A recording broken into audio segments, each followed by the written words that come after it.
ने कराया भर्ती, युवक को आए 12 टांके।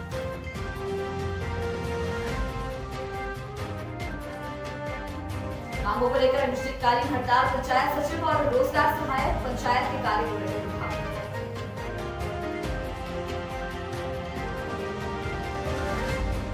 प्रदेश में बढ़ती रिश्वतखोरी की संख्या, एसीबी ने मारा छापा, रिश्वत लेते पकड़ाए सब इंजीनियर।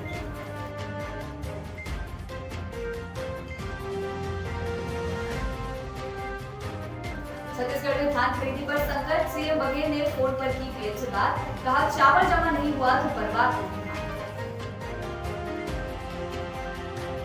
नगरीय निकाय चुनाव की तैयारी तेज, बीजेपी में 2 जनवरी से शुरू होगा बैठकों का दौर, प्रदेश के 5 महामंत्री करेंगे बैठक।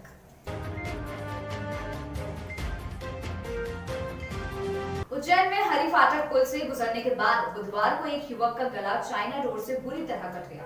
मौके से गुजर रहे लोगों ने उसे जिला अस्पताल में भर्ती करवाया। बता दें कि घाव इतना गहरा हुआ कि युवक को 12 टांके लगाना पड़े। इसके अलावा एक अन्य युवक का होंठ भी चाइना डोर की चपेट में आ गया, उसे भी 2 टांके लगाने पड़े। बता दें कि चाइना डोर की बिक्री पर प्रतिबंध के बाद भी धड़ल्ले से इसकी बिक्री की जा रही है। दरअसल मुनीनगर निवासी युवक को बाइक से बेगमबाग की ओर से नानाखेड़ जा रहा था। उसी दौरान हरी फाटक पुल से गुजरते समय उसके मुंह पर चाइना डोर फंस गई, इससे उसका गला बुरी तरह कट गया। वहां से गुजर रहे दानी गेट निवासी आनंद त्रिवेदी ने उसे जिला अस्पताल पहुंचाया। चिकित्सा भोपाल में किसान आंदोलन को लेकर किसान नेता जगजीत सिंह डल्लेवाल का बयान सामने आया है। उन्होंने कहा, अब यह आंदोलन पंजाब और हरियाणा का नहीं रह गया है, बल्कि देश का आंदोलन बन गया है। दिल्ली में भी एमपी और यूपी के किसान ने डेरा जमाना शुरू कर दिया है। उन्होंने कहा, तीनों कानून एक दूसरे के पूरक हैं। पहला कानून किसान की कमर तोड़ेगा, कॉन्ट्रैक्ट फार्मिंग किसानों को थोड़ी रोशनी दिखाएगा, लेकिन एक समय के बाद किसान खुद को ठगा हुआ महसूस करेगा।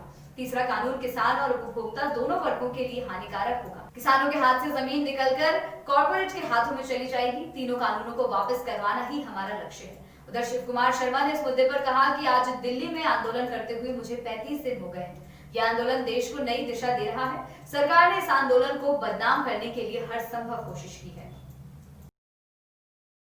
सिंगरौली में बीते दिनों नवजीवन विहार में स्थित कादम्बरी कॉम्प्लेक्स के सभी दुकानदारों ने निवर्तमान वार्ड 32 की पार्षद विनीता कुशवाहा के साथ कलेक्ट्रेट कार्यालय पहुंचकर अपनी पीड़ा कलेक्टर राजीव रंजन मीना को बताई, जहां सभी दुकानदारों और वहां की पार्षद विनीता ने नगर निगम की करतूत की जमकर बखेड़ियां उधेड़ते हुए आरोप लगाया कि नगर निगम कादम्बरी कॉम्प्लेक्स में स्थित दुकानों की दोबारा नीलामी गोपनीय तरीके से कराई जा रही है, जिसकी जानकारी किसी भी दुकानदार को नहीं दी गई, जबकि वह दुकानदार पिछले 30 साल से अपनी रोजी रोटी यहां से चला रहे हैं। वहीं कलेक्ट्रेट पहुंचे दुकानदारों का कहना है कि हम लोगों द्वारा किरायानामा भी जमा किया जा रहा है। दुकानदारों ने अपने ज्ञापन कलेक्टर को सौंपते हुए यह भी कहा कि नीलामी की पूरी प्रक्रिया ही संदेह के घेरे। और तो और वहां की पार्षद ने सीधा आरोप लगाया कि इस कादम्बरी कॉम्प्लेक्स में कुछ निगम कर्मियों की भी दुकानें थी, जिसको उन्होंने नीलामी की प्रक्रिया होने से पहले ही बेच दिया।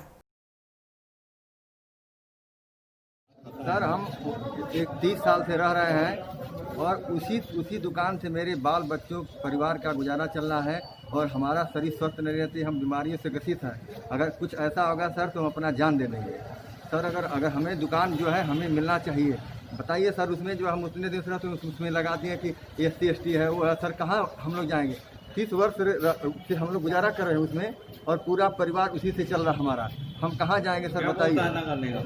नगर निगम बोलता है कि इतना पैसा जमा करो और हम लोग को बताता भी नहीं है सर। जो नोटिस दिया गया न कुछ किया गया, बताइए हम लोग क्या करें सर? पेपर में विज्ञापन है, चुपे चुपे आता, हम लोग पता नहीं है सर।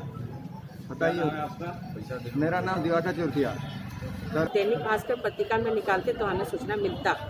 आज अचानक सूचना मिला, हम लोग कलेक्टर साहब को लेटर देने आए हैं पूरे दुकानदार के साथ कि इनकी दुकानें रुक जाए और इनको ही मिले उनकी दुकानें, क्योंकि इनकी प्राथमिकता है कि 30 साल से जो दुकान में रह रहे हैं और वो किरायानामा भी भर रहे हैं और आज अचानक 5 महीने से किरायानामा न लेते हुए इनकी नोटिस भी नहीं दिया गया और इनकी दुकान फिर से बोल रहे हैं लॉटरी होगी। क्या लगता है आपको, कहीं ना कहीं अधिकारियों के क्या कुछ आपको लगता है? बिल्कुल मेरे को लगता है मिली भगत है।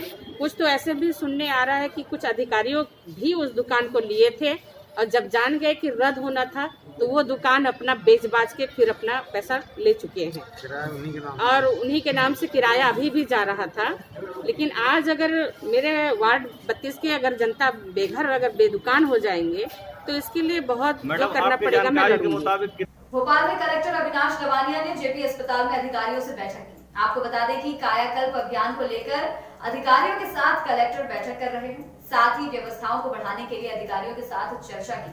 इस बैठक में कलेक्टर, सिविल सर्जन, कायाकल्प की 7 टीमों के प्रभारी मौजूद रहे।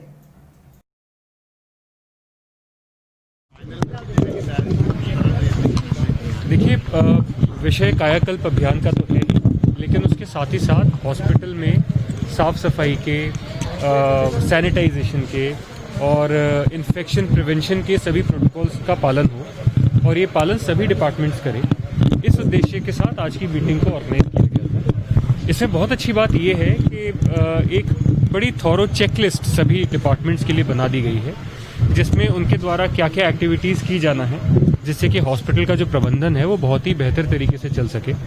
उसमें चाहे अपने स्टाफ की विभिन्न प्रकार की ट्रेनिंग्स कराने का विषय हो, या उसमें जो SOPs हैं, स्टैंडर्ड ऑपरेटिंग प्रोटोकॉल्स हैं, उनके पालन का विषय हो, उन सभी से संबंधित एक चेकलिस्ट सभी के साथ शेयर की गई है और सभी को ये निर्देश दिए गए हैं कि आगामी कुछ दिनों में ही ये सुनिश्चित करें कि उनके डिपार्टमेंट में इन सभी प्रोटोकॉल्स का पालन पूर्णतः हो। इसकी समीक्षा बहुत ही जल्द हम लोग पुनः करेंगे। बीजेपी ने नगरीय निकाय चुनाव की रणनीति नए साल की शुरुआत में तेज करने की तैयारी कर ली है। प्रदेश के 5 महामंत्री 2 जनवरी से बैठकों का दौरा शुरू करेंगे। निकाय चुनाव की रणनीति बनाने की जिम्मेदारी महामंत्रियों को सौंपी गई है, जो पहले चरण में सांसदों, विधायकों और जिलाध्यक्षों की विभिन्न पहलुओं पर राय लेंगे। इसके बाद मंडल स्तर के पदाधिकारियों का फीडबैक लिया जाएगा। पार्टी सूत्रों ने बताया कि जिलाध्यक्षों के प्रशिक्षण शिविर के दौरान प्रदेश प्रभारी मुरलीधर राव ने चुनावी दंगल में उतरने से पहले होमवर्क पूरा करने के निर्देश दिए थे। इसको ध्यान में रखकर ही प्रदेश अध्यक्ष VG शर्मा और प्रदेश संगठन महामंत्री सुहास भगत ने प्रदेश महामंत्री हरिशंकर खटीक, भगवान दास सबनानी, कविता पाटीदार, शरदेंदु तिवारी और रणवीर सिंह रावत को ये जिम्मेदारी सौंपी है। सूत्रों के मुताबिक पार्टी का राष्ट्रीय नेतृत्व मध्य प्रदेश में यूथ लीडरशिप डेवलप करना चाहता है, इसलिए निकाय चुनाव में युवाओं को ज्यादा से ज्यादा मौका देने की रणनीति पर फोकस है। प्रदेश भर में इन दिनों प्रमुख विभाग के कर्मचारियों के धरना प्रदर्शन से किसानों के साथ आम आदमियों को काफी परेशानी का सामना करना पड़ रहा है। पहले हल्का पटवारी की अनिश्चितकालीन हड़ताल से किसान सहित स्कूली छात्रों को परेशानी हुई और अब पंचायत सचिव और रोजगार सहायक अपनी मांगों को लेकर अनिश्चितकालीन हड़ताल पर है, जिससे पंचायत के कार्य प्रभावित हो रहे हैं। आपको बता दें, मुंगेली जिले सहित लोरमी जनपद पंचायत अंतर्गत ग्राम पंचायत सचिव संघ और रोजगार सहायक संघ ने नियमितीकरण की मांग को लेकर 26 दिसंबर से अनिश्चितकालीन हड़ताल पर बैठे हैं, जिसके चलते पूरे निर्माण कार्य ठप पड़े हुए हैं। वहीं हड़तालियों के बीच 5 दिन बाद जनता कांग्रेस के लोरमी विधायक धरना स्थल पर पहुंचे और अपना समर्थन देने की बात कही। वहीं सचिव संघ के अध्यक्ष ने बताया कि जब तक मांगे पूरी नहीं होंगी तब तक धरना जारी रहेगा। ये बताएंगे, आज पंचायत जो सचिव और रोजगार सहायकों के धरने स्थल पर आप पहुंचे हैं, तो किस तरह से आपकी प्रक्रिया की गई? देखिए, शासन की किसी भी योजना को गांव के एक एक घर तक पहुंचाने का दायित्व पंचायत के सचिव और रोजगार सहायक लोगों के कंधे पर दिया जाता है और ये लोग पूरी ईमानदारी से काम करते हैं, तभी शासन की जन कल्याणकारी नीतियाँ गाँव के गली और चौराहे तक पहुँच पाती हैं। लेकिन इनके संग भेदभावपूर्ण रवैया सरकार के द्वारा अपनाया जा रहा है, इस सरकार के द्वारा और पहले भी सरकार के द्वारा। तो इनकी मांग बिल्कुल जायज़ है। अगर ये चाहते हैं कि इनको शासकीकरण किया जाए, इनके वेतन का शासकीय वेतनमान के मुताबिक किया जाए, इनका जो टेम्परेरी है उनका नियमितीकरण किया जाए, ये दोनों ही संस्थाओं के लोगों को अगर गांव का विकास चाहते हैं, अगर ग्रामीण इलाके में पंचायती राज को मजबूत करना चाहते हैं, तो इनकी मांग को मानना चाहिए। अनिश्चितकालीन हड़ताल पर बैठ चुके हैं, जिससे पंचायतों का कामकाज ठप हो चुका है। किस तरह की मांगे हैं और इस पर प्रशासनिक अधिकारियों का क्या रवैया? प्रांत के आह्वान पर अनिश्चितकालीन हड़ताल जनपद पंचायत रोजी की समस्त स्थिति साथी हड़ताल 26/12/2020 अनिश्चितकालीन हड़ताल के लिए हमारी एक ही मांग है, 2 वर्ष पर्यवेक्षावधि के पश्चात शासकीकरण किया जाए और अन्य कोई मांग नहीं है। जब तक कि हमारी मांगे पूरी नहीं हो तब तक कि हम पंडाल में आकर के धरना करेंगे। सरकार से उम्मीद है कि हमारी मांगों पर सहानुभूतिपूर्वक विचार करते हुए अतिशीघ्र पूर्ण करेंगे। बताएंगे, आप लोग रोजगार सहायक संघ और सचिव संघ दोनों मिलकर अनिश्चित हड़ताल पर बैठ चुके हैं। क्या मांगे हैं और शासन का क्या रवैया है? ग्राम रोजगार सहायकों की लगातार 14 साल से मांग जो है लंबित है, नियमितीकरण और वेतन मांग। सबसे पहले हम लोगों की इसी मांग पे 2016 में भी अनिश्चितकालीन हड़ताल 42 दिन का हड़ताल हुआ। एक बार पुनः इसी मांग को लेकर के हम लोग हड़ताल में हैं। लगातार सरकार के द्वारा हमारी मांगों को उपेक्षा की जा रही है। इस बार अनिश्चितकालीन हड़ताल के माध्यम से हम लोग और भी बैठे।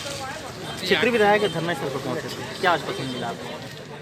रिश्वतखोरों की संख्या बढ़ती जा रही है। आपको बता दें कि भाटापारा अंतर्गत सिमगा ब्लॉक के करहुल में 5 लाख की सीसी रोड निर्माण का कार्य चल रहा था, जिसके निर्माण के पश्चात सत्यापन और मूल्यांकन होना था। फिर निर्माण राशि की अंतिम किश्त पंचायत को प्राप्त होती, लेकिन करहुल पंचायत के पूर्व सरपंच से सब इंजीनियर कमीशन की मांग करने लगा और कमीशन नहीं देने पर उसे परेशान करने लगा, जिससे परेशान होकर पूर्व महिला सरपंच के पति ने एसीबी ऑफिस में शिकायत की और एसीबी ने कार्रवाई करते हुए सब इंजीनियर को रिश्वत लेते रंगे हाथों गिरफ्तार किया।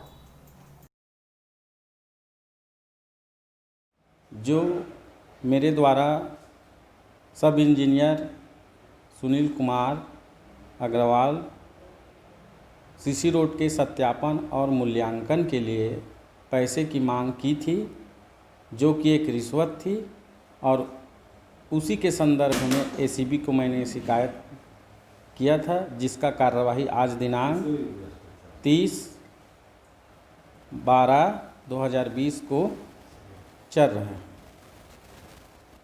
छत्तीसगढ़ के देवभोग में नाबालिग किशोरी की हत्या का मामला सामने आया, जहां नाबालिग के प्रेमी ने उसके घर पर ही गला दबाकर नाबालिग की हत्या कर दी। आपको बता दें कि आरोपी किशोरी के ही गांव का है। वहीं किशोरी की लाश उसी के घर में मिलने से सनसनी फैल गई है। हालांकि पुलिस ने पंचनामा कर संदेही मंगेतर युवक को हिरासत में लेकर पूछताछ शुरू कर दी है। वहीं आरोपी को मृतिका के घर से बाहर निकलते हुए परिजन और गांव के अन्य लोगों ने देखा था। बता दें कि मृतिका के परिजनों का सहयोग कर आरोपी पहले प्रेमी बना, फिर उससे मंगनी की और फिर किशोरी की हत्या कर दी। आरोपी युवक के बयान के अनुसार उसने किशोरी से 20-25 बार शारीरिक संबंध बनाए और जिस दिन उसकी हत्या हुई उस दिन भी किशोरी के साथ अनाचार का मामला सामने आया है। और पोस्टमार्टम के शुरुआती रिपोर्ट में भी किशोरी के गर्भवती होने की पुष्टि हुई है। साथ ही आरोपी ने हत्या के रात मृतिका को गर्भपात की दवाई भी खिलाई थी। साथ ही कहा कि शराब के नशे में और किसी अन्य से संबंध के शक को लेकर किशोरी के साथ वाद विवाद हुआ, जिससे युवक आवेश में आ गया और नाबालिग किशोरी का गला दबाकर उसकी हत्या कर दी। उसने उनकी नाबालिग लड़की कुमारी पुष्पांजलि नागेश से संपर्क बढ़ाना शुरू कर दिया। उसका प्रेम संबंध हो गया और उसके साथ नाजायज संबंध भी स्थापित हो गए। इसी दौरान लड़की गर्भवती भी हो गई।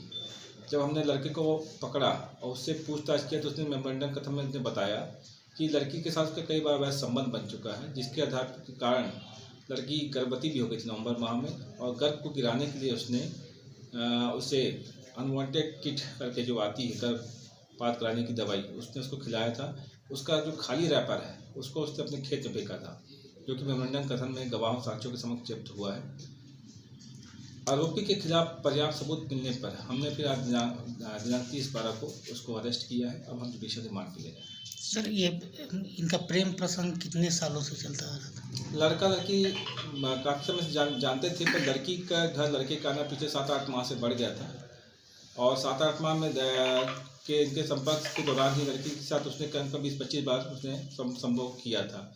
लड़का बताता है कि घटना दिनांक को भी रात्रि में वो लड़की को जबरदस्ती फोर्स करके से घर में गया था रात्रि 1 बजे, और रात्रि 1 बजे से लेकर के सुबह 5-6 बजे तक लड़का लड़की के घर में था। उसी जगह उसने उसके साथ संभोग भी किया। रायगढ़ जिले के पावर प्लांट में स्लेव गिरने से एक मजदूर की मौत हो गई। ये हादसा तमनार के जेपीएल प्लांट में हुआ। आपको बता दें कि मृतक गांव बंधापाली का रहने वाला था और मृतक 12 बजे करीब प्लांट के 600 MW साइट पर हाइपर शेड बनाने का काम चल रहा था।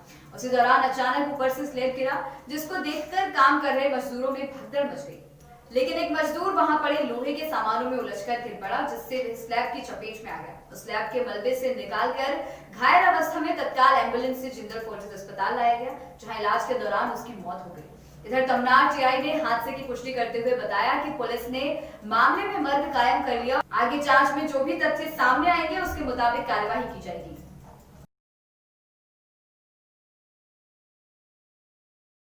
गरियाबंद जिले के बारूका शिंगरा पगार में एक 35 वर्षीय अज्ञात महिला की लाश मिलने से क्षेत्र में सनसनी फैल गई है। आपको बता दें कि प्रसिद्ध पिकनिक स्पॉट चिंगरा पगार में एक महिला की चाकू से गला रेतकर हत्या कर दी गई है। साथ ही शव को जलाने का प्रयास भी किया गया है। पुलिस को मौके पर चाकू और शराब की बोतल भी मिली जानकारी के अनुसार एक ग्रामीण के द्वारा महिला का शव मिलने की सूचना बारुका के कोटवार को दी गई। वहीं इसकी सूचना पुलिस विभाग को दी गई। मौके पर पहुंची पुलिस ने उसकी जांच किए जाने पर महिला के गर्दन और हाथ में धारदार हथियार से हमला किए जाने और महिला को जलाने की कोशिश किए जाने की पुष्टि की। फिलहाल पुलिस मामले की जांच कर रही है। सुबह एक कोटवार के माध्यम से यहाँ के कोटवार के माध्यम से सूचना मिली कि कोतवाली थाना क्षेत्र में कि अंतर्गत एक अज्ञात अपने को महिला की डेड बॉडी मिली हुई थी। हमारी पूरी पुलिस टीम यहाँ पर आई। कोतवाली प्रभारी एडिशनल एसपी और डीएसपी हेडक्वार्टर सभी यहाँ पर आए हैं। घटनास्थल को हम सभी लोगों ने देखा। डॉग स्क्वाड भी हमारे साथ में आया था। तो चूँकि घटनास्थल पर हम लोगों को नाइफ माने सब्जी काटने वाला चाकू मतलब वहाँ पर मिला है और वहाँ पर उसको साड़ी वाड़ी सब चीज़ उसके गले में काटने के निशान हैं और उसमें आग लगाने के निशान हैं। तो इससे इन सभी चीज़ों को देखने से लगता है कि हत्या का केस है और इस पर अभी हम लोगों डॉग स्क्वाड की टीम से हम लोग बाकी रूट को चेक भी कर रहे हैं वहाँ पर। बाकी अन्य जो भी इसके संबंधित सबूत रहेंगे उसको खंगालेंगे और इसको हम लोग जल्दी से जल्दी ट्रैक करें। छत्तीसगढ़ में धान खरीदी पर आए मौजूदा संकट से निपटने के लिए सरकार सक्रिय हो गई है। मुख्यमंत्री भूपेश बघेल ने सुबह फोन पर प्रधानमंत्री नरेंद्र मोदी से बात की। उन्होंने सेंट्रल पूल में चावल जमा नहीं होने की जानकारी दी। मुख्यमंत्री ने कहा केंद्र सरकार ने जल्द ही चावल जमा करना शुरू नहीं किया तो खरीदा हुआ कई लाख मीट्रिक टन धान बर्बाद हो जाएगा। मुख्यमंत्री भूपेश बघेल ने बताया समर्थन मूल्य पर खरीदे गए धान की मिलिंग के बाद एफसीआई के पास जमा किया जाता है। केंद्रीय खाद्य एवं सार्वजनिक वितरण विभाग अभी तक एफसीआई को इसका आदेश जारी नहीं कर सका है। इसकी वजह से छत्तीसगढ़ में दिक्कतें बढ़ रही हैं। बताया जा रहा है कि प्रधानमंत्री नरेंद्र मोदी ने मुख्यमंत्री भूपेश बघेल से बातचीत में सकारात्मक रुख दिखाया है। उन्होंने इस संबंध में उपयुक्त कार्यवाही करने के संबंध में आश्वासन दिया है। छत्तीसगढ़ ग्राम रोजगार सहायक संघ जनपद पंचायत मेनबाद जिला सरगुजा ने प्रांतीय आह्वान पर आज से अनिश्चितकालीन हड़ताल पर जाने का फैसला किया है। इस अनिश्चितकालीन हड़ताल का मुख्य उद्देश्य वेतनमान निर्धारण और नियमितीकरण है। बताया जा रहा है कि कार्यक्रम को सफल बनाने में इकाई के अध्यक्ष दिलीप यादव, सचिव ललित, उपाध्यक्ष मनोरंजन, संयोजक सत्यवती, किरण आदि का योगदान रहा। खबरों में फिलहाल इतना ही। बाकी ताजा तरीन खबरों के लिए बने रहिए संवाद न्यूज के साथ। दीजिए इजाजत।